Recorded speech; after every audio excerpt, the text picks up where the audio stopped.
다음은 PROC, 프록이라는 랭귀지에 대해서 살펴보도록 하겠습니다. 가장 이 언어에서 새로 추가가 될 가장 중요한 특징은 프로시저, 우리가 보통 함수라고 이야기할 수도 있겠고, 또 여러분들이 모던 프로그래밍 랭귀지, 파이썬, C++, 자바, 뭐 자바스크립트 뭐 이런데 람다가 포함되어 있는데, 람다라고 여러분들이 생각하셔도 될 것 같아요. 그래서 람다를 가지고 있는 랭귀지 프로, 생각하셔도 될 것 같습니다. 자, 일단 이 랭귀지의 이 example을 통해서 프로시저를 어떻게 작성하는가를 먼저 살펴보는 것이 좀 중요할 것 같습니다. 그래서 이제 새로운 프로시저를 선언하는 새로운 키워드 PROC라는 이제 키워드를 도입을 했고요. 그 다음에 괄호 열고 인자가 나옵니다. 그리고 이제 요 괄호 닫고 뒤에 나오는 요 전체가 요 PROX라고 하는 프로시저의 몸체라고 생각하시면 될 것 같습니다. 그런데 그 몸체 안에 또 프로시저가 나와 있죠. 그러니까 여기서 이야기하는 사실은 프로시저는 그냥 first order procedure라고 부르는 뭐 C와 같은 일반적으로 그런 프로시저가 아니고 고차원 함수를 리턴도 할 수 있는 x를 받은 다음에 뭔가 프로시저 또 다른 프로시저를 리턴하는 그런 고차원 함수를 나타내는 람다라고 여러분들이 이해를 하시면 좋을 것 같습니다. 어쨌든 이 프로 x에 대한 몸체 body가 이 파트가 되겠고요. 그러면 또 여기가 이제 프로이라고 하는 키워드를 가지고 새로운 프로시저가 또 여기 선언이 되어 있고 그 두 번째 프로시저는 인자 y 하나를 받고 그래서 이제 여기서 받은 x랑 여기서 받은 y를 이제 우리가 let language에서 했던 뺄셈 구문으로 x 빼기 y를 하는 그런 식으로 이렇게 구문이 작성되어 있습니다. 그래서 여러분들이 이렇게 이런 구문을 이제 앞으로 보시면 마치 여기가 괄호가 있는 것처럼 그래서 x 하고 이렇게 괄호가 있는 것처럼 그렇게 해석을 하셔야 된다라고 하는 의도를 제가 여기다가 슬라이드로 좀 표현을 했고요. 자, 이렇게 하면 이제 프로시저를 이제 만든 것이죠. 하나의 프로시저 만드는 것이죠. 물론 이제 그 하나의 프로시저 안에 몸체 안에 또 다른 프로시저를 만들긴 하지만 전체로 보면은 요거 전체가 이제 하나의 프로시저다라고 생각할 수가 있을 것 같고, 그걸 이제 함수를 만들었으니 정의를 했으니 사용을 해봐야 되겠죠. 함수 호출을 해봐야 되겠죠. 그래서 이제 여기 prop x, prop y, 마이너스 x 빼기 y 여기까지가 이제 하나의 프로시저가 될 것 같고 함수가 될 것 같고 그 함수의 인자로 5를 한번 줘보도록 하겠습니다. 그래서 약간 조금 좋은 스타일의 구문은 아니지만 아주 간단하게 파싱을 하기 위해서 EOPL 책에서 이렇게 좀 불편한 구문을 만들었는데요. 여기 지금 좀 마우스 커서가 지금 이렇게 왔다 갔다 하는 두 번째 여는 괄호죠. 두 번째 여는 괄호부터 여기 O 다음에 있는 닫는 괄호까지가 함수 호출식 하나예요. 함수 호출. 함수 호출식에는 뭐가 있어야 되겠습니까? 호출해야 되는 함수를 정의하는 식이 있고 그다음에 그 함수에다가 전달해야 되는 인자가 있겠죠. 그래서 그거를 항상 괄호로 감싸야 되는 게 이 프록이라고 하는 랭귀지에서의 구문입니다. 함수 호출할 때 괄호를 빼면 구문 에러가 납니다. 아무튼 그렇게 조금 뭐 이제 리얼리스틱하지는 않지만 어쨌든 그렇게 구문을 정했다라고 좀 이해를 해주시고 그랬을 때 요 앞에가 우리가 호출해야 될 함수 여기가 이제 그 함수에 전달해야 될 인자라고 생각하면 될 것 같아요. 그럼 당연히 이제 요 x로 요 함수는 우리가 호출해야 될 함수에서는 x로 인자를 받는 것이잖아요. 근데 실제 그 인자를 5로 지정했잖아요. 그럼 이 5가 요 x로 딱 전달이 되겠죠. 그러면 여기 x가 여기 나타났으니까 여기 원래는 x 빼기 y인데 이제 5 빼기 y가 되겠죠. 요 함수 호출한 결과가. 무슨 말 알겠죠? 5 빼기 y가 되고 그 다음에 사실은 그 5 빼기 y는 당장 실행되는 건 아니고 요 안에 있는 함수가 리턴이 돼요. 그래서 y를 하나 받은 다음에 5 빼기 y가 되는 그런 함수가 요 함수의 호출 결과가 되겠습니다. 이걸 한번 좀 제가 써볼까요? 여러분들이 첫 번째 호출 결과가 이렇게 된다. 요걸 리턴한다.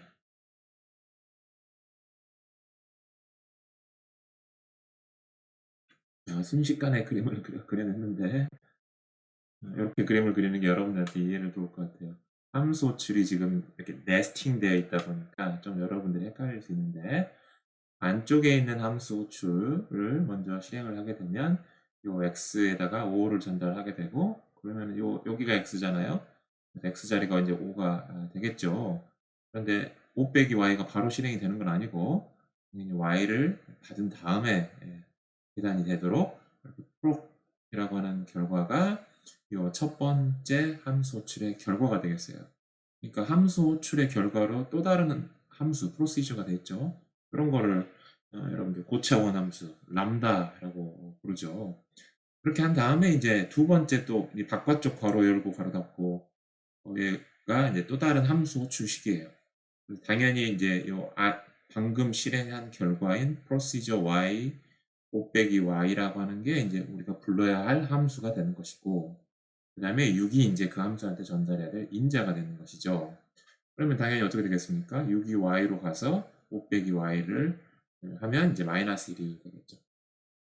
그래서 여러분들 슬라이드에서 프로이라는 키워드를 가지고 프로시저를 정의하는 것 그런 구문이 있구나 라고 하는 걸 배웠고 그다음에 괄호 열고 괄호 닫고 해가지고 왼쪽에는 호출할 함수에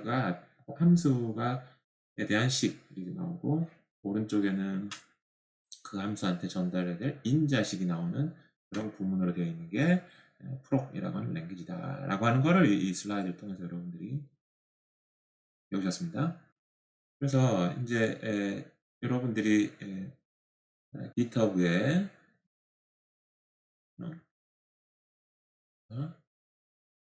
이미 찾아놨는데요. 여기 찾으려면 EOPL3 GitHub라고 검색을 하시면 이게 나옵니다. 챕터 3죠 우리가. 그다음에 프롭 랭귀지죠.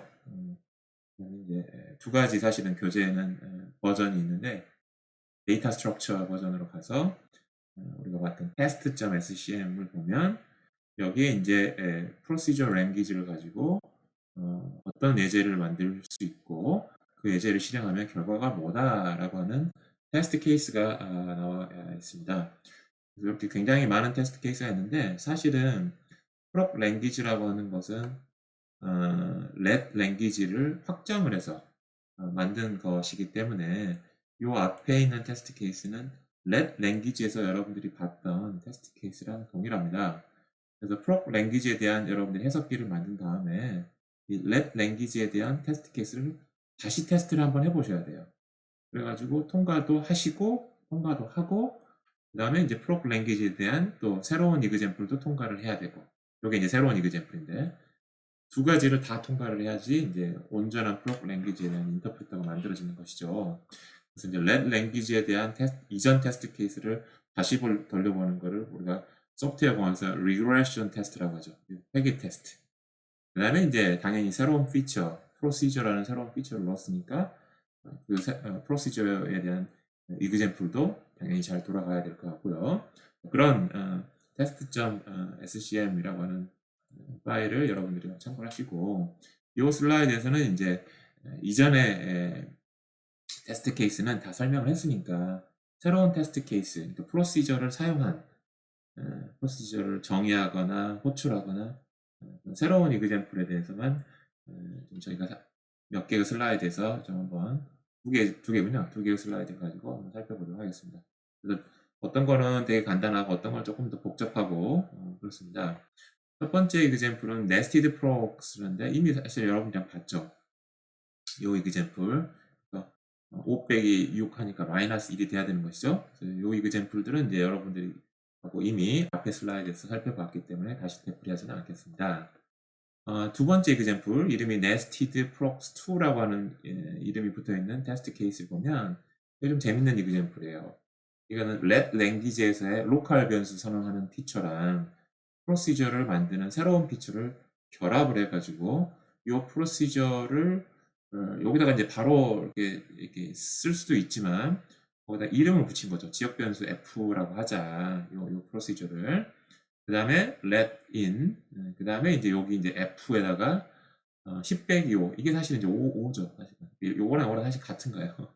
f라는 함수를 호출하는데 5를 10 빼기 5한 결과인 5를 인자로 주고 그 다음에 아마 이제 그 결과로 아마 프로 y 어쩌고 저쩌고 하는 경우가 나올 텐데 그 함수에다가 다시 또 6을 또 줘서 함수를 호출하자라는 요 첫 번째 버전의 약간 리라이팅 된 버전이라고 생각하시면 될 것 같아요. 당연히 인자로도 그냥 5, 6과 같은 컨스탄트를 줄 수도 있지만 어떤 임의의 식을 줄 수도 있다 인자로. 그러면 인자를 주기 전에 그 식을 계산해서 계산한 결과를 인자로 준다. 뭐 이런 아이디어를 여러분들이 캐치할 수 있게끔 두 번째 nested prox2라고 하는 example이 테스트 케이스로 준비가 되어 있습니다. 그 다음에 이제 이게 좀 굉장히 복잡한데요. y combinator 1이라고 하는 지금 여기 우리가 지금 정의한 이 프로시저는 말 그대로 anonymous 이름이 없는 어떤 그런 함수라고 볼 것 같아요. 람다 같은 거예요, 일종의. 이게 프로를 여러분들이 키워드로 람다라고 이렇게 좀 다시 생각을 하셔도 뭐 무방할 것 같습니다. 그러면 이제 그런 람다라는 함수로 가지고 할 수 없는 할 수 없다라고 하면 좀 너무 세고 사실은 이런 할 수는 있습니다. 지금 이제 할 수 있는 걸 보여주려고 하는 거니까 이렇게 쉽게 할 수 없는 그런 게 제기함수 호출이죠. 왜냐하면은 제기함수 호출이라고 하는 거는 그 함수를 다시 불러야 되는데 이름이 없으면 부를 수가 없잖아요. 응, 응. 그래서 이제 그 제기함수 호출을 하기가 조금 까다로운데 그냥 이런 어노니머스 람다라고 하는 특징의 어떤 프로시저를 가지고 그런데 이제 요 y 컴비네이터 1이라는 example에서는 그럼에도 불구하고 우리가 제기함수 호출할 수 하는 거를 우리 흉내낼 수 있다 라고 하는 거를 이제 이제 보여주는 example입니다. 그래서 이게 조금 까다로워요. 따라가기가 좀 까다롭습니다. 그래서 여러분들 여기 example 제가 요거대로 이렇게 다시 옮겨왔고요.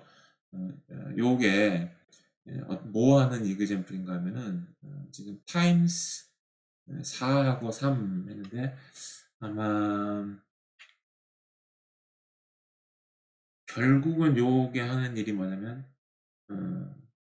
4를 계속 반복해서 더해요. 4 더하기 4 더하기 4 더하기 4. 근데 그걸 몇 번 반복하느냐? 3번 반복하라는 이야기예요. 3번 반복을 하면 4 더하기 4 더하기 4가 되겠죠. 그러면은 4, 3, 12니까 결과가 이제 12가 나와야 된다. 결국은 그거 아주 심플한 거를 하는 거예요, 사실은. 그런데 이제 몇 번 반복할지를 미리 알 수 없고 인자로 지정해 주다 보니까 뭔가 반복하는 패턴이 있어야 되고 그걸 제기함수로 이제 구현을 해야 된다는 게 여기 아이디어인데 그냥 프로를 쓰면 이름이 없으니까 다이렉트하게는 안 되고 픽스라고 하는 어떤 좀 간접적으로 제기함수 호출을 할 수 있게끔 하는 어떤 방법을 사용을 합니다.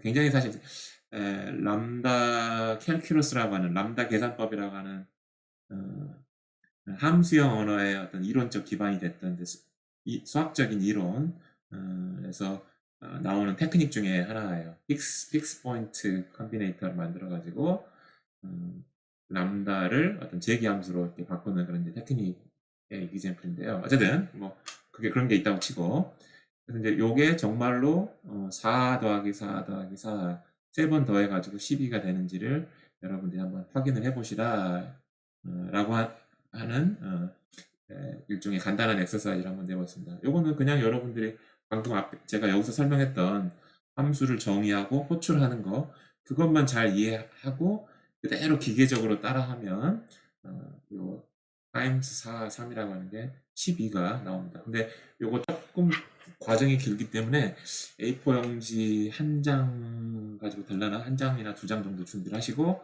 이걸 그대로 한번 따라서 한번 해보십시오. 자, 그런 이그젠플이 있습니다. 그래서 이렇게 한 세 가지 이그젠플들을 우리가 한번 살펴보았고요.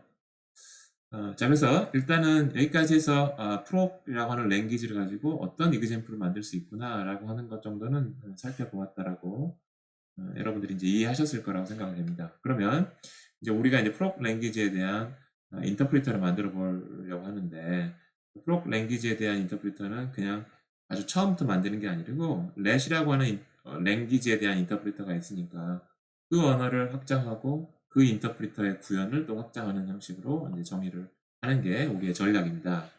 그래서 당연히 앞에서 여러분들 let 인터프리터의 핵심 함수가 value of라는 함수였었죠. 그걸 가지고 이제 확장해야겠다는 것이고, 그럼 이제 여러 가지 이제 우리가 추가해야 될 내용이 있죠. 새로운 터미널은 뭐냐? 그러니까 우리가 키워드를 도입을 했으니까 그 키워드를 뭔가 구문에 표현을 해줘야 되겠죠.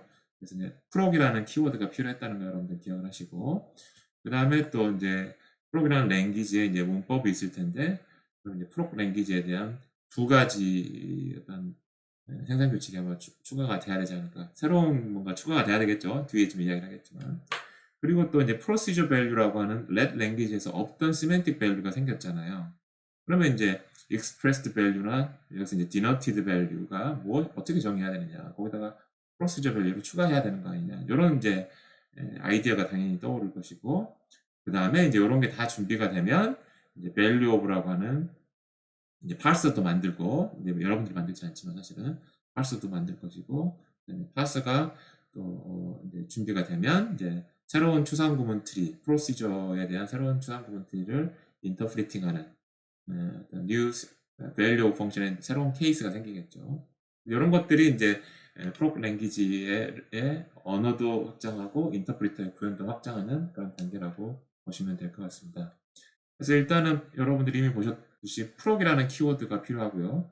그 다음에 이제 함수 호출할 때 괄호 열고 괄호 닫고가 필요한데 괄호 열고 닫고는 이미 우리가 let 랭귀지에도 있었던 터미널이니까 그냥 그거 활용하면 될 것 같고요. 그죠? 그 다음에 이제 비단말이라고 하는 expression은 이쪽 왼편에 뭐 새로운 특별한 심볼을 도입할 필요는 없을 것 같고요. 그 다음에 이제 우리가 프로시저 함수를 정의를 하기 위해서 프록이라는 키워드 넣고 괄호 열고 괄호 닫고 열고 하고 identifier, 우리는 여기서는 이제 인자를 하나만 받는 걸로 받는 함수만 람다만 생각하도록 하겠습니다. 그 다음에 이제 expression이 나오고요. 그러면 이제 여러분들이 만약에 나는 덧셈을 하는 함수를 구현을 하고 싶을 때 인자가 두 개면 어떻게 해요? 라고 여러분들 질문할 수 있겠죠. 그러면은 사실은 이렇게 하면 되는 겁니다. 이렇게 프록 x하고 프록 y하고 그 x, y를 한꺼번에 받지 말고 나눠서 연달아서 받는 식으로 구현을 하면 여러분들이 여러 개의 인자를 받는 프로시저를 하나만의 인자를 받는 프로시저로 얼마든지 흉내낼 수가 있다. 물론 이제 조금 불편한 건 있죠. 하지만 어쨌든 이론적으로 못하는 건 아니다. 표현력, 익스프레스니스에 있어서 떨어지는 건 아니다.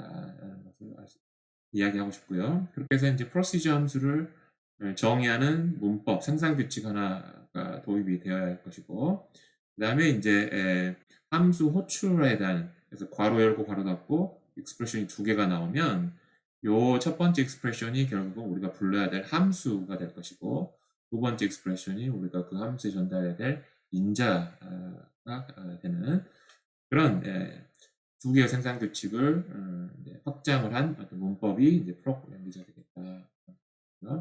그래서 이제 요 아이덴티파이어를 바라고 함수 인자 바라고 부를 거고, 요 익스프레션을 뭐 body 뭐 이렇게 부를 거고요. 함수 호출식에서 요 앞에 우리가 불러야 될 함수를 뭐 함수라고 이야기하겠지만 뭐 later라고도 이제 부르려고 합니다. 이게 이제 EOPL 책에 있는 용어이기도 합니다. 아주 스탠다드 용어는 아니지만 이제 스킴 하는 사람들이 많이 사용하는 용어이기도 하고요. 이쪽에 있는 거를 later expression이라고 부를 거고, 인자로 주어진 익스프레션을 rand expression이라고 또는 rand라고 부르겠습니다. 그래서 그다음에 여기를 body expression, later expression, rand expression 그랬습니다. 그러면 이제 그거를 이제 파싱을 다 끝냈으면 콘크리트한 텍스처얼한 구문이 트리 모양의 abstract syntax tree가 되는 것이죠. 그럼 여러분들이 이제 준비해야 될 게 뭡니까?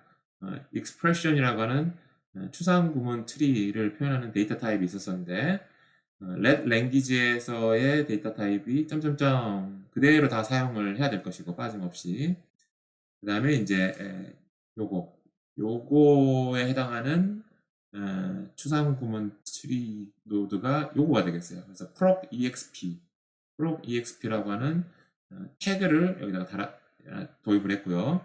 그 다음에 이제 우리가 표현해야 될 거는 변수명과 식이 되겠죠. identifier, string인 변수명과 expression, exp가 딸려 나옵니다.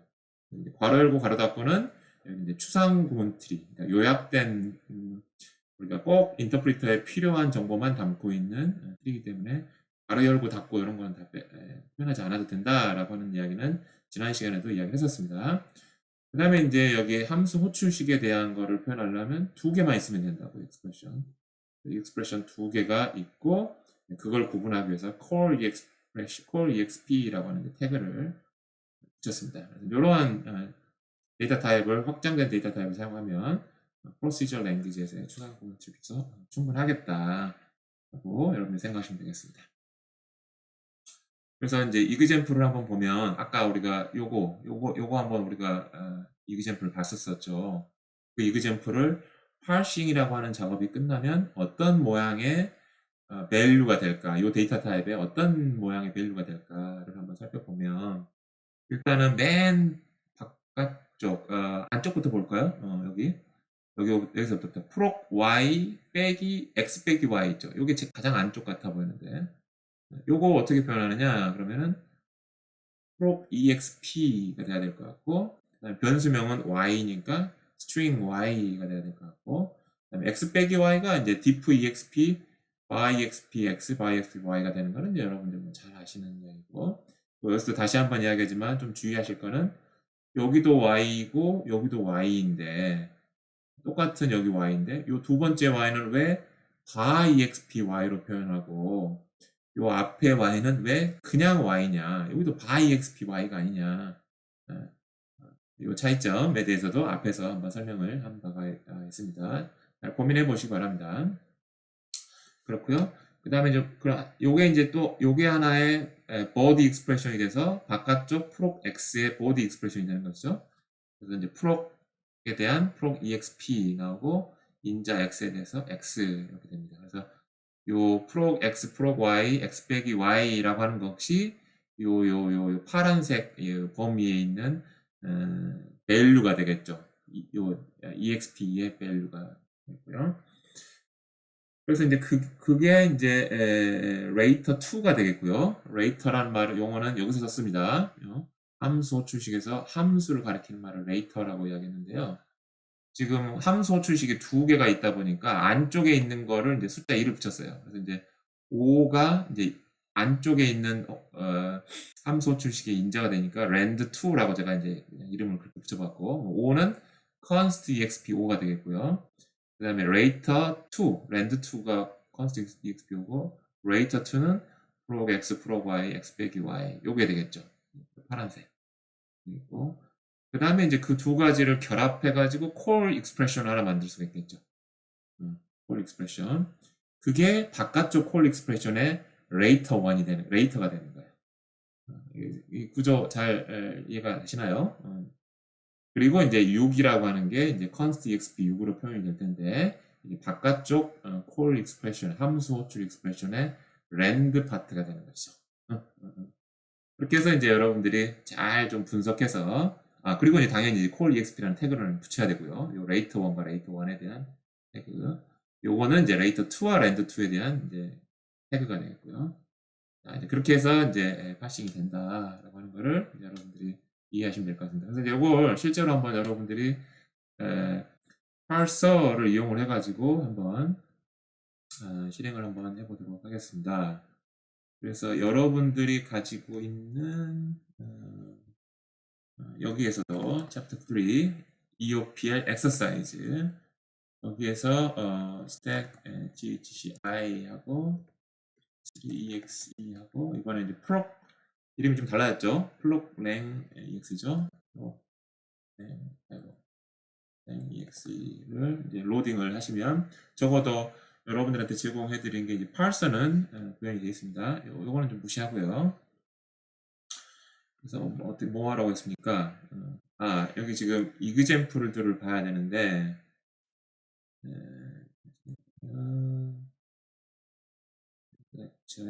렉처 2 exercise에 3에 app에 프로랭의 examples 굉장히 복잡하네요. 여기에 이제 example들이 많이 되어 있는데요. .let이라는 확장자도 사실은 프록 랭귀지에서 인터프리팅 할 수 있는 거고요. 이건 리그레이션 테스트를 위한 거고, 그 다음에 이제 새롭게 .proc이라는 파일도 제가 도입을 했어요. .proc은 새로 도입된 거죠. 그러니까 .let도 당연히 실행해서 제대로 결과가 나와야 되고 원하는 결과가 나와야 되고 .proc도 나와야 돼요. 두 가지 다 나와야 된다. 라고 하는 거를 이제 여러분들한테 이제 말씀 좀 드리고 싶고, 그 다음에 이제 여기서 한번 해볼까요? parser, 자 이제 여기 type parser를 하면 스트링을 받아서 이제 expression을 return해서 이제 print라는 IO로 프린트하는 그런 펑션으로 정의되어 있고 이렇게 하는 거예요. 이렇게 그럼 뭡니까? x를 받아가지고 x 빼기 1을 하는 그런 간단한 람다 함수예요. 그러면 자 이렇게 됐죠? 이제 처음으로 이거를 파싱하다 보니까 파싱에 필요한 어떤 정보들이 있어요. 이제 파싱 테이블이라고 하는 것들인데 그래서 이런 것들이 다 생성됐어요. 여러분들이 이런 텍스트 파일 안에 뭐가 들어있는지 뭐 잠깐 보셔도 될 것 같습니다. 이해를 하실 필요는 없을 것 같고 특히 이제 이 프로덕션 룰이 이제 요 프로그램 랭귀지의 생산 규칙으로 이런 것들이 있구나가 이제 여기 다 있습니다. 보셔도 하면 좋을 것 같고요. 어쨌든 그건 중요한 건 아니고 그래서 이제 요거를 파싱을 했더니 proc exp 나왔죠. 그 다음에 이제 요 x에 해당하는 identify x 나왔고 x 빼기 1에 해당하는 diff exp bar exp x1 이렇게 잘 나온 거를 여러분들이 확인하실 수 있습니다. 그 다음에 이제 첫 번째 거 해봤고요. 두 번째 거 한번 해볼까요? parser에서 proc x하고 proc y하고 빼기 x 빼기 y 이렇게 하는 거죠. 그러면 여기 원하는 대로 proc exp x 하고 괄호 열고 proc exp y 하고 또 괄호 열고 diff exp xy 이렇게 잘 나온 거를 알 수가 있습니다. 마지막으로 이제 우리가 앞에 슬라이드에서 했던 요 example네요. parser하고 괄호 열고 for expression 있어야 되니까 proc x, proc y, xy 하고 그 다음에 5까지 써주고 이게 조금 여러분 조금 직관적으로 좋은 신텍스는 아닌 것 같긴 한데 여기서부터 여기까지가 호출할 함수에 해당이 되는 레이터고요. 그 다음에 이제 여기가 랜드가 되겠습니다. 그 다음에 이제 이렇게 나오는데요. 다시 한번 이야기하지만 두 번째 괄호부터가 바깥쪽 콜 익스프레션의 레이터가 되는 것이고요. 요게 이제 요게 랜드가 되는 것이죠. 잘 아셨을 거라고 생각합니다. 벌써 반복을 했으니까.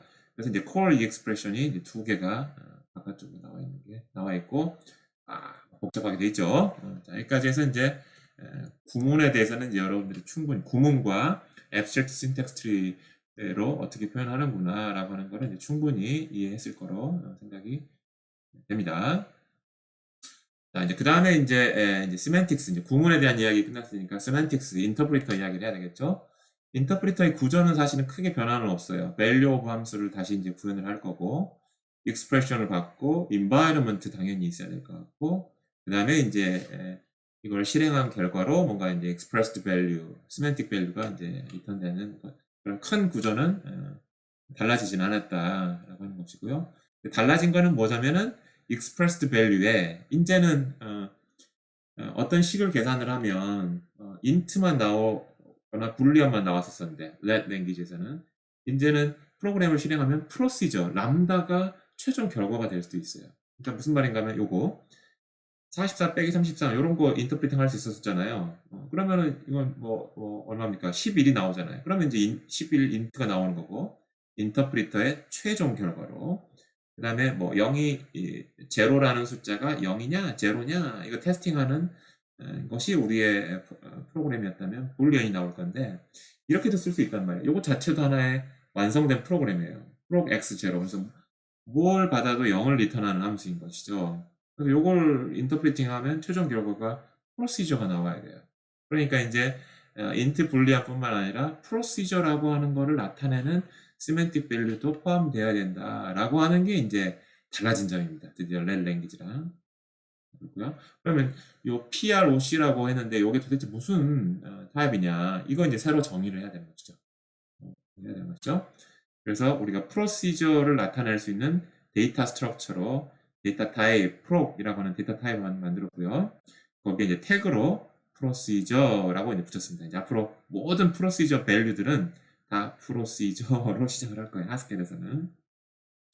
그리고 이제 여기서 이제 가지고 있어야 될 게 뭡니까? 당연히 요거 두 개는 가지고 있어야 되겠죠. 아이덴티파이어랑 익스프레션은 당연히 프로시저가 가지고 있어야 되는 것이죠. 그래서 아이덴티파이어, 익스프레션 요거는 이제 이름을 body라고 붙였고 요거는 이제 bar라고 붙였습니다. 요거 당연히 가지고 있어야 될 것 같고 그런데 이것만 가지고 있으면 안 되고 environment를 하나 가지고 있어야 돼요. 요거 이해하는 게 이제 핵심입니다. semantics value에서의 procedure 값을 표현을 할 때 우리가 구문에서는 인자에 대한 이름과 body expression만 있었었는데 그걸 실제로 semantic value로 표현하면은 environment가 엑스트라로 같이 포함된 데이터 스트럭처로 가지고 있어야 된다라고 하는 게 이제 아주 중요한 내용이 될 것 같습니다.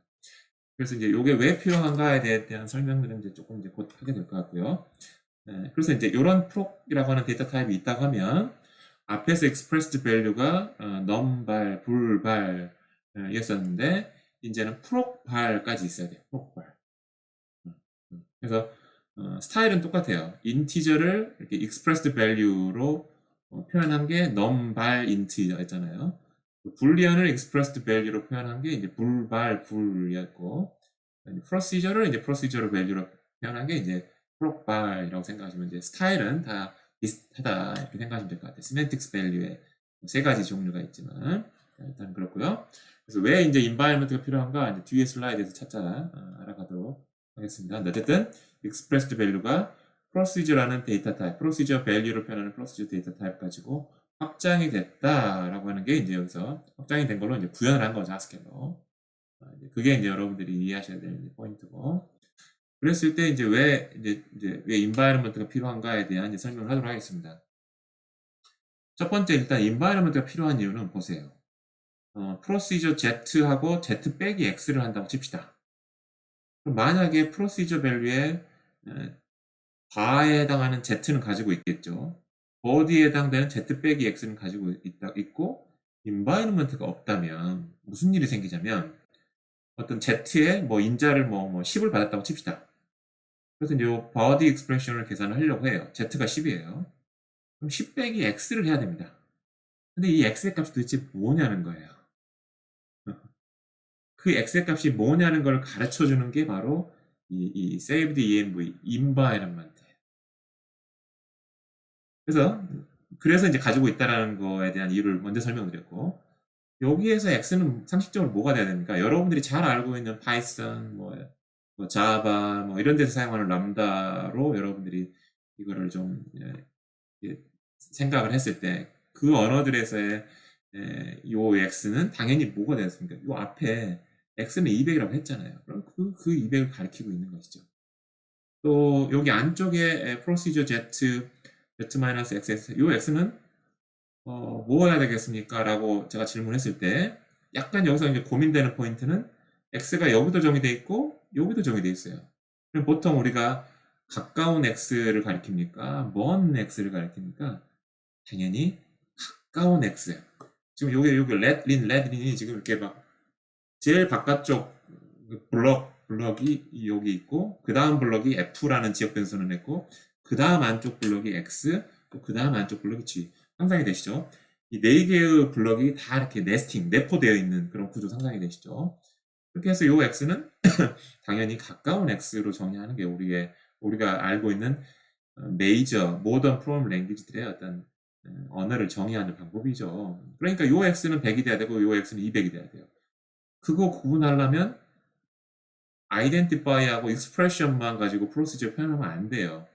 그 당시 요 프로시저가 정의했을 당시, 프로시저가 딱 선언됐을 당시에 environment를 알고 있어야 돼요. 그래야지만 그러면은 여기서는 x가 200이었구나. 여기서는 x가 200도 있고 100이 있는데 제일 가까운 쪽 x는 100이구나 라고 하는 environment를 갖고 있었기 때문에 여기서는 100이 되는 것이고 여기서는 200이 되는 거예요. 무슨 말 알겠죠? 그래서 요 프로시저를 표현할 때 요 variable은 z가 될 것이고요. expression은 z 빼기 x가 될 거고 environment는 요걸 만들 당시의 environment, 즉 x라는 변수는 200이에요 라고 하는 요 environment가 여기에 들어가게 될 것이다 라고 하는 것이고요. 그 다음에 요걸 만들 때는 z, identifier는 z, body expression은 z 빼기 x, 트리벨 하죠. 여기서의 environment는 x와 f와 x가 들어있는 environment예요. 당연히 200이라고 정의된 x가 제일 멀리 있고 앞을 기준으로 보면 그 다음에 x가 100인 그 x가 제일 앞에 있어요. 그래서 여러분들 z 빼기 x를 할 때 x가 뭐예요? 라고 apply env라고 하는 utility 함수를 부르죠. environment에 대한 함수 인터페이스 기억하시죠? 그걸 부르면 어떻게 합니까? 앞에서부터 찾아가잖아요.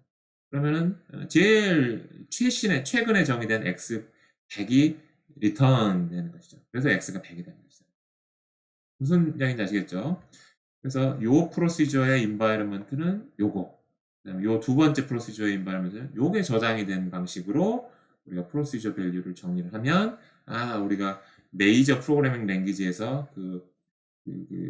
요러한 변수들을 해석하는 그런 방식, 세만틱스 방식을 우리가 그대로 구현할 수 있겠다라는 아이디어예요. 아이디어 아시겠죠? 그래서 이제 이런 식으로 정의하는 방식을 뭐라고 부르자면 static scoping, 정적 스코핑이라고 불러요. 실행하기 전에 어느 변수를 참조할지 미리 결정하는 거예요. 요거는 람다 안에서의 이야기입니다. 람다 안에서. 그래서 함수 f나 g를 만들 때 그때의 환경이 뭐냐를 킵해 놓겠다는 거예요. 저장해 놓겠다는 이야기예요.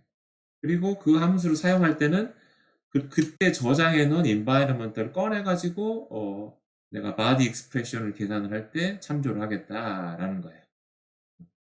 그 환경을 아까 저장해 놨던 환경을 꺼내서 몸체식에 나타난 변수들의 값을 찾겠다라는 게 이제 static scoping, 정적 스코핑이다라는 이렇게 하고요. 그다음에 또 한 가지 Z라고 하는 거는 사실 이제 여기서 찾으면 되는 것이고 X라고 하는 거는 저 위쪽에 있는 이제 변수인 것이죠. 그래서 이제 보통 X와 같은 변수를 뭐라고 부르자면 요 프로시저에 대해서 자유 변수다. 그러니까 요 프로시저 안에서 정의된 변수가 아니라 요 프로시저 바깥에서 정의된 변수다라는 뜻으로 free variable, 자유 변수다. 뭐 이제 그런 용어로도 사용이 됩니다. 참고하시고요. 그래서 자유 변수에 대한 용어도 조금 알아두시면 좋을 것 같고, free variables, f나 g 바깥에서 선언된 변수라는 이야기죠. 어려운 이야기 아닙니다. static scoping은 이제 그런 변수들을 내가 environment에다가 저장을 해놔야 되는데 그 environment 저장하는 시점이 언제냐? 함수 f, procedure f나 g를 만들 시점에 변수를 한 카피 스냅샷을 떠서 저장해 놓는다는 이야기예요. 나중에 막 실행이 그 이후로 진행이 될 때 environment가 바뀌겠죠. 근데 그거하고 상관없는 거예요. 그때 그 시점에서 environment 스냅샷을 딱 찍어가지고 저장을 해놨기 때문에 그걸 이제 static scoping, 정적 스코핑이라고 이야기를 합니다. 용어들 잘 아시고요. 그래서 이제 방금 여러분들이 요 프로시저의 variable과 아이덴티파이어와 인자, 그다음에 이제 body expression에 해당되는 거를 우리가 이제 코드라고 부르고요. 함수 코드. 그리고 요 environment가 이제 어떤 환경이 되는 것이죠. 그래서 이제 코드와 환경을 이렇게 두 가지의 페어를 가지고 어떤 람다 프로시저를 표현하는 거를 이제 클로저라고 부릅니다. 프로시저라고 불러야 되지만 클로저. 그래서 람다라고 부를 때는 이런 environment를 조금 강조하지 않는 어떤 syntax 레벨에서의 용어라고 생각하시면 되고, close라고 하는 건 semantics 레벨에서의 environment까지 포함된 람다를 이야기하는 거예요. 그러니까 같은 걸 지칭하긴 하는 거예요. 구문 레벨에서 람다 프로시저를 지칭하느냐, semantics 레벨에서 람다 프로시저를 지칭하는 것이냐, 이제 그런 차이에 따라서 람다라고 부르기도 하지만 이제 클로저라고 부른다. 이제 semantics 레벨에서 semantics 용어라고 부릅니다.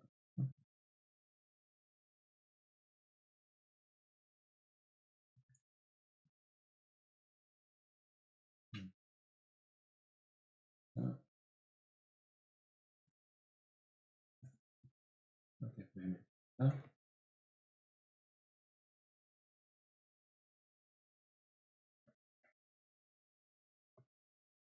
자, 그렇게 해서 이제 프로시저 밸류에 대한 충분한 여러분들이 이해를 하셨다고 생각되고, 이제 인터프리터를 이제 곧 짜기 시작할 텐데요. 다시 한번 리마인드 하면, expressed value가 이렇게 생겼어요. 그러면 우리가 세 개의 태그를 가지고 원래는 int 불리한 프로시저였던 거를 expressed value로 변환도 할 수 있고, 리프팅 시킬 수도 있고, 이미 주어진 expressed value를 int 불리한 프로시저로 이렇게 내려오게 할 수도 있죠. 뽑아낼 수도 있죠. 이건 왜 뽑아냅니까? 우리가 덧셈을 하려면 이게 필요한 거고, 이게 진짜로 0하고 같은지 테스트하려면 expressed value 레벨에서 테스트할 수는 없어서 우리가 불리언을 뽑아내야 되는 것이고, 우리가 진짜로 함수를 호출하려면 expressed value로 표현된 함수를 직접 부를 수는 없어요. 프록이라는 프록이라고 하는 요 값 안에 이제 우리가 실제 부를 수 있는 함수 코드와 환경이 여기 있기 때문에 그걸 끄집어내야지만 부를 수 있는 거예요. 그래서 이렇게 올렸다 내렸다 하는 과정들을 이렇게 하면서 이제 여러분들이 인터프리터를 구현하게 된다라고 하는 것들도 좀 참고를 하시고요. 그 다음에 이제 denoted value라고 하는 것들도 나왔는데요. 참고로 이제 denoted value는 변수에 담을 수 있는 값이라는 뜻인데, 사실은 이제 이런 것들이 다 숫자 1이나 true나 뭐 프로시저 같은 걸 이제 담을 수 있죠. 있는데 프롭도 아주 간단하기 때문에 expressed value와 denoted value가 차이가 없어요. 그래서 그냥 일단은 그냥 denoted value도 expressed value다라고 그냥 생각하셔도 무방할 것 같습니다. 그게 이제 차이가 생길 때 다시 이제 조금 더 두 개의 차이점에 대해서 더 자세하게 이야기하기로 하고요. 그 다음에 이제 environment에 대해서는 environment를 다루는 인터페이스는 바뀌지 않았어요. 요 empty environment, extended environment를 가지고 여러분들이 이제 environment를 새로 만들 것이고, 그 다음에 주어진 environment의 어떤 변수 x 값이 뭐야 이거 찾아볼 때 apply env 쓰는 거 변함이 없습니다. 그 다음에 이제 드디어 인터프리터 함수에 대한 이야기 되는데요. 이제 여러분들이 이제 구현을 해야 될 함수가 value of 함수였죠. value of 함수. value of 함수.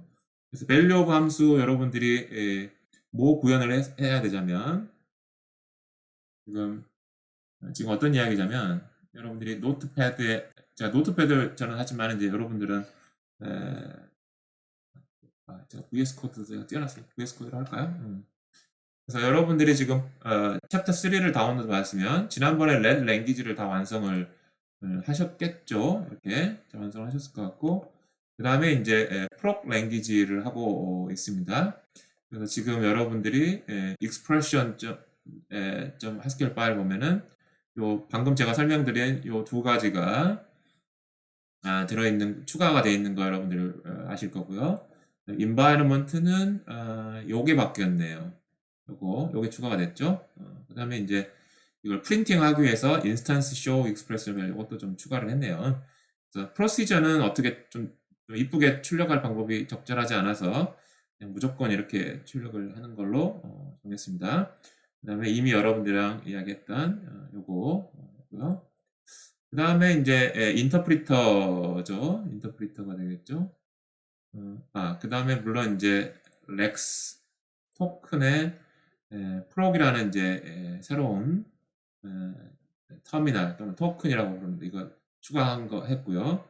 그 다음에 이제 parser 여러분들이 사실은 이제 보진 않지만 여기 이제 그랜마 룰들이 이렇게 다 하나씩 있는데 여러분들이 추가가 된 게 요 프로시저 만드는 룰과 그다음에 함수 호출에 대한 룰이 이제 추가가 돼서 이제 proc exp랑 call exp로 이렇게 컨버터하는 파싱 과정을 또 살짝 그런 아이디어를 parser.haskell 파일 같은 데서 좀 엿볼 수가 있고요. 그렇죠? 그 다음에 이제 여러분들이 인터프리터를 이제 구현해야 되는데 요거 아마 여러분들이 지금 여러분들 구현하셔야 됩니다. 에러 코드로 지금 되어 있을 텐데 저는 미리 let language에서 구현해놨던 거를 다시 다 해당하는 걸로 다 카피를 다 해서 맞춰놨습니다. 요거는 크게 변경상 크게가 아니라 전혀 변경사항이 없습니다. 그래서 여기까지는 이제 다 하셔야 될 것 같고 그 다음에 이제 사실은 이것도 변경사항이 없어요. Value of Program EXP 이것도 그러니까 탑 레벨 그러니까 이게 이제 전체 프로그램인 거죠. 사실은 EXP라고 하지만 프로그램을 지칭하는 것이죠. 프로그램이 사실 이제 EXP 타입을 갖고 있는 것이고요. 그래서 요거는 이제 여기까지도 let language 썼던 거 크게 다를 거 없을 것 같고요. 여러분들이 해야 될 게 뭡니까? 새로운 케이스 요것과 요거 이제 구현을 해야 되는 것이고 그 다음에 이제 아마도 여러분들이 call expression을 구현을 할 때 apply procedure라고 하는 요 utility 함수 이게 이제 실제로 함수 호출을 하게 하는 그런 utility 함수인데 요걸 구현을 하고 그걸 이용해서 이제 call expression을 이제 구현을 하는 형태로 이제 진행이 될 것입니다. 그 이야기를 지금 하고 있는 거예요. 그래서 이제 요거 두 개 구현을 해야 됩니다라고 하는 거예요. 그래서 요거 어떻게 구현할지 이제 그 아이디어를 이제 여기 이제 나와 있습니다. 첫 번째 거 한번 보겠습니다. Procedure Expression. 그래서 이제 자 보세요.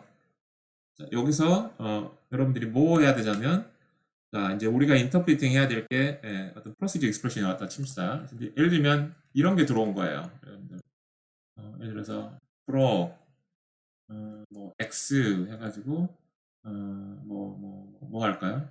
그냥 x를 해도 돼요 사실은. 그냥 x를 받아서 x를 그냥 리턴하는 이런 프로시저. 그럼 이게 이제 어떤 식으로 지금 표현이 됩니까? proc exp에 이렇게 되겠죠? 되겠고 그다음에 이제 bar exp에 x 이렇게 되겠죠?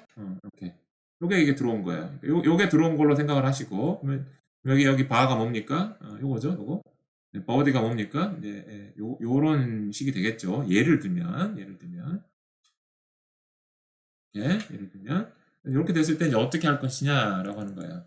그러면 이제 여러분들이 해줘야 될 게 뭐냐면 요러한 AST를 받고 environment를 받은 다음에 뭘 리턴을 해야 되냐면 expressed value를 리턴을 해야 되는데 여기서는 expressed value로 리턴을 할 만한 게 요거 리턴하면 될 것 같아요. procbar 이렇게 요거 리턴 해줘야 됩니다. 그냥 프로시저 람다 자체가 리턴이 되는 것이잖아요.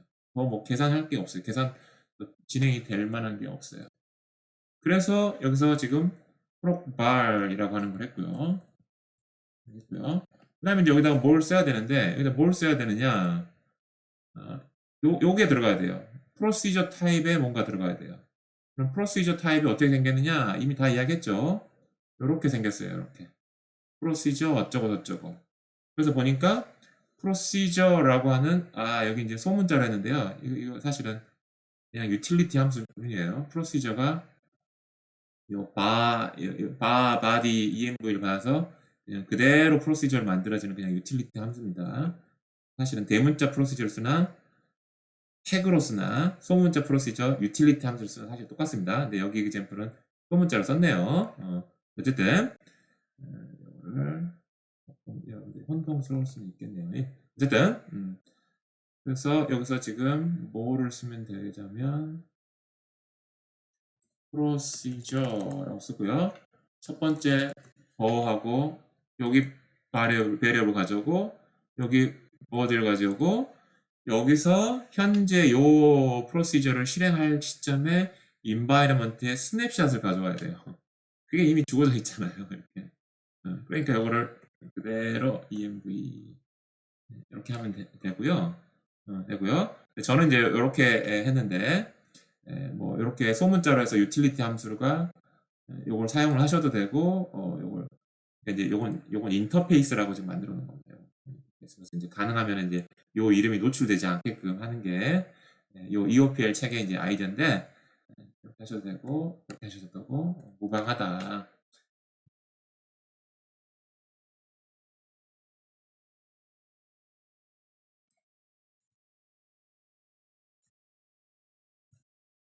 이렇게 그래서 여기 끝난 거예요. 여기서 끝난 거예요. 만들어서 리턴했어요.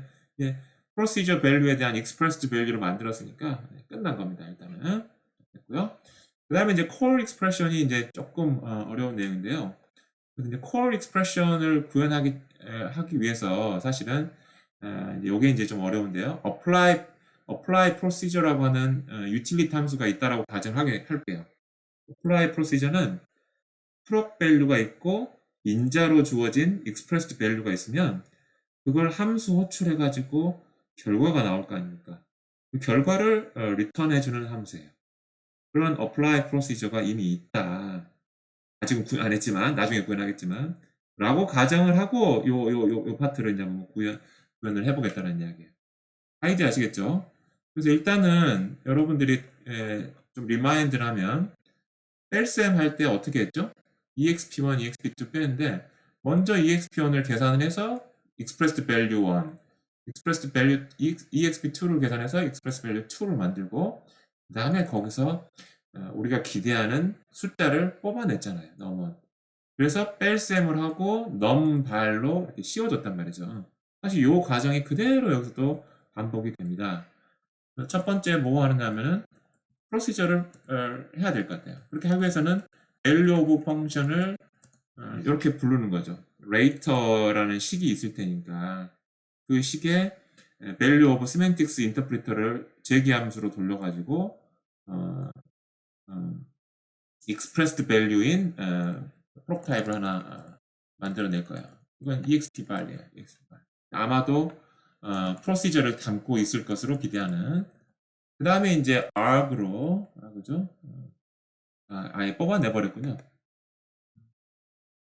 exp bar이라고 할까요? 이렇게 할까요?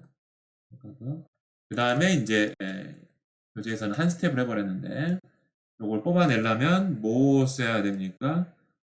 요거 써야 되죠. expressed value proc을 써야 되죠. 이렇게 썼습니다. proc을 써서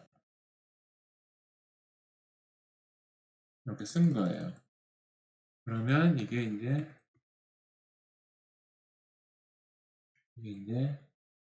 proc이 이제 실제 proc이 되는 것이죠. 맞고요. 그 다음에 이제 arg는 이제 value of rand expression을 여기까지 맞춰놓은 거예요. 여기까지 해놓으셔야 되겠죠? 네. 그래서 여기 슬라이드에서는 지금 제가 방금 쓴 거 요거를 두 스텝이었는데 슬라이드에서는 한 스텝을 했고 value of하고 express value program. 그래서 프로그램을 끄집어냈고 그 다음에 이제 rand를 또 인터프리팅해서 arg를 가져왔어요. 왜 이렇게 했느냐? 요거 이용하기 위해서 내가 프로하고 expressed value, 인자에 해당하는 expressed value랑 내가 호출할 함수에 proc value가 있으면 얘만 이용하면은 걔가 알아서 이제 함수 호출해가지고 결과값을 리턴해주는 함수라고 우리가 가정을 하면 되겠다는 거예요. 그래서 그대로 쓰겠다는 겁니다. proc arg 끝. 무슨 이야기인지 아시겠죠? 그래서 이제 요거는 요 함수가 완성이 돼 있다라는 가정하에서 core expression에 대한 인터프리터를 이제 구현하겠다는 거예요. 여기서 이제 몇 가지 이제 레슨 포인트가 있는데 첫 번째는 이제 여러분들이 이미 이렇게 설계가 잘 돼 있기 때문에 어려움이 없이 이렇게 그냥 따라하는 건 어려움이 없겠지만 여러분들이 이런 함수를 실제로 여러분 만든다고 하면 언제 이렇게 어플라이 프로시저 같은 걸 만들면 좋을까라고 하는 그냥 여기다가 그냥 어플라이 프로시저에서 했었어야 할 일들을 그냥 여기다가 그냥 코드를 라이팅 할 수도 있죠. 그런데 아마 그렇게 하면 조금 더 복잡해질 것 같아. 그래서 그 apply procedure 하는 그런 기능이라는 게 결국은 함수 호출에 라고 하는 피처를 구현하는 큰 어떤 하나의 단위가 되는 거라고 생각을 했고, 그래서 이제 그거를 이제 하나의 함수로 이제 띄어낸 것도 굉장히 좋은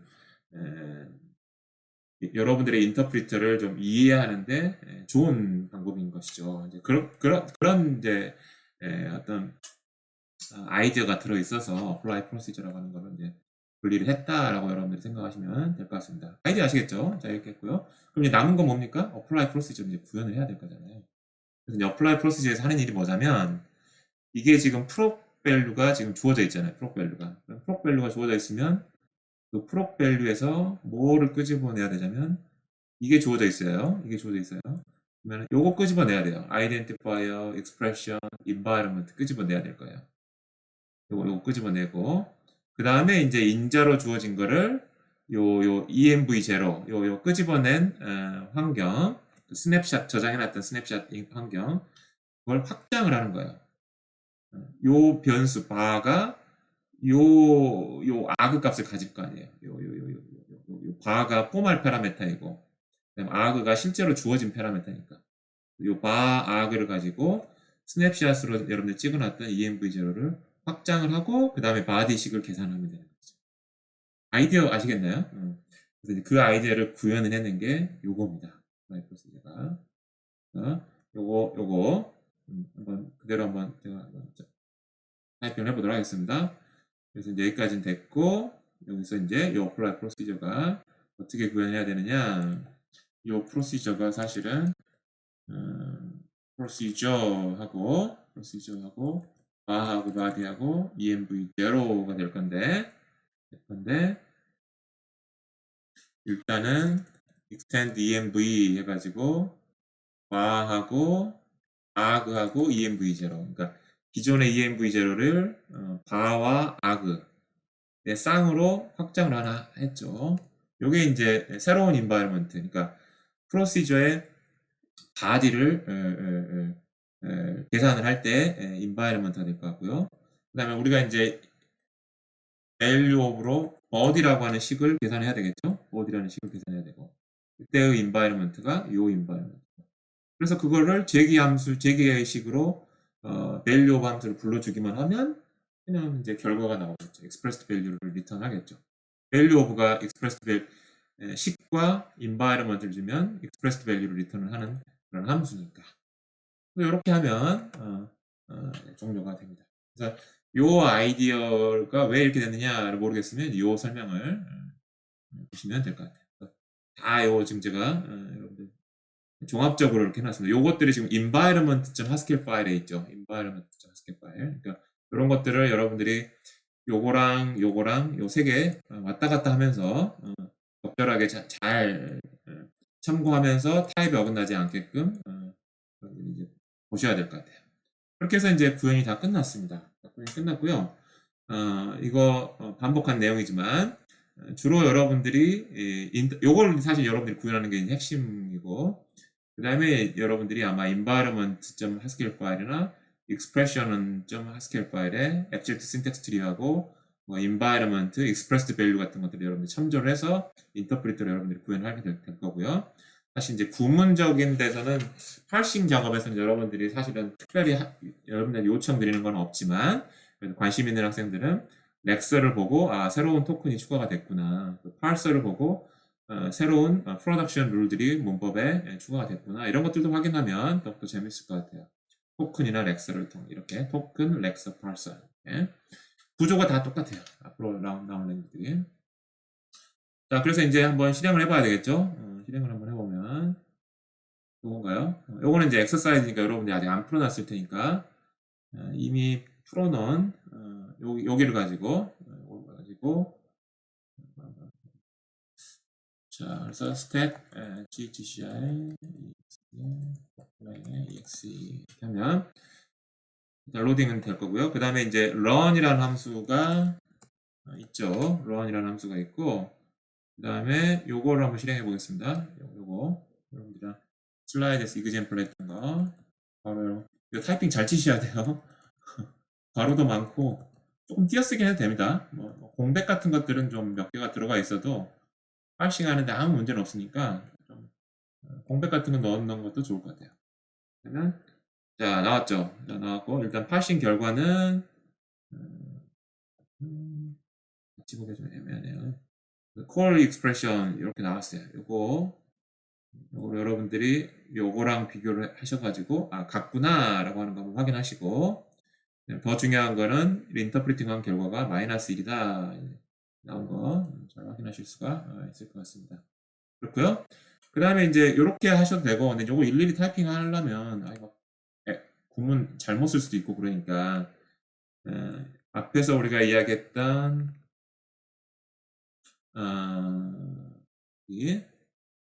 여기 프롭 랭귀지의 데이터 스트럭처 버전으로 들어오셔서 EOPL 책의 챕터 3에 테스트 케이스를 보시면 몇 가지 이그젠플들이 있잖아요. 하나, 둘, 셋, 넷, 다섯, 6가지 이그젠플들이 있잖아요. 각각의 이그젠플들 식이 있고 그 다음에 결과, 기대되는 결과들이 있으니까 이거대로 잘 실행되는가를 여러분들이 이제 확인을 하셔야 될 것 같아요. 그래서 한 번씩 한번 확인해 보면요. 일단은 슬라이드에 나온 이그젠플들이 뭐죠? 보면 nested proc 1, 2 combinator 1이네요. 1, 2 combinator nested proc 요거 있고요. 이게 원인가 보네. 1, 2 요것만 했는데요. 요거 세 가지도 다 한번 해보시면 좋을 것 같아요. 그래서 요게 다 준비가 되어 있습니다. dir 해서 뭐죠? 지금 챕터 3 디렉토리고 app에 프로그램에 examples에 start.let 기존에 있던 것도 다 카피해서 다시 올려놨고요. 이것도 리그레이션 테스트로 다 돌리셔야 되고 그 다음에 프록이라고 하는 확장자도 지금 6개가 있는데 여기 6개자 있잖아요. 그것도 다 돌아가야 되고 리그레이션 테스트, 뉴 피처 다 돌아가면 프록이라고 하는 랭귀지나 인터프리터가 완성이 된 것이죠. 자, 그렇게 될 거고 근데 이제 렛 랭귀지에 대해서는 해보진 않을 거고요. 여러분들이 직접 한번 해보시고요. 그래서 여기서 지금 보면 이제 파일로 보면 app의 프로그램의 examples에 apply pro죠 타이핑 치면 이런 코드가 다 입력이 되어 있습니다. 이 코드 보시고요. 그 다음에 stack run 하고 그 다음에 뭐죠? 요렇게 exec 마이너스 이렇게 하셔도 되고 run하고 proclang -exe 어느 쪽으로 해도 상관없습니다. 첫 번째 거로 한번 해볼게요. proclang exe에 app에 proclang에 examples에 apply 이렇게 해서 결과를 했더니 뭐가 나옵니까? 뭐가 기대됩니까? 29가 나와야 되는 거죠. 29 잘 나오는 걸 확인했고 그 다음에 이제 apply simple 여기는 대쉬지만 제가 이제 언더라인으로 했어요. 그건 좀 됐죠? 네. 29가 잘 나왔네요. 잘 나왔고 그 다음에 let to prog 1 let to prog 1 또 뭐 29 아마 요거에 아마 똑같은 베리에이션인 것 같아요. 그 다음에 nested prox인데 이게 아마 nested prox 1으로 되어 있을 거예요. 여기는 prox라고 되어 있는데 prox 1으로 했을 겁니다. 실행을 해보면 우리가 봤던 이그젠플이죠. 마이너스 1이 될 것이고 그 다음에 이제 두 번째가 이제 그 로컬 변수를 선언해가지고 약간의 변형을 가한 버전이고 역시 뭐 결과는 똑같죠. 그다음 이제 Y 컴비네이터 이게 제일 복잡한 이그젠플 같은데요. 사실상 결과가 뭐가 나와야 됩니까? 12가 나와야 되는 것이죠. 이렇게 복잡하잖아요. AST가. 그렇죠? 12가 잘 나오는 것을 확인했습니다. 그렇게 해서 이제 리그레이션 저는 이제 새로운 피처 테스트하는 이그젠플만 했는데 리그레이션 테스트하는 것도 여러분들 꼭 한번 해보시기 바랍니다. 그래서 여기까지 해서 프록 랭귀지에 대한 인터프리터 시멘틱스 그다음에 인터프리터 공부를 한번 해보았습니다.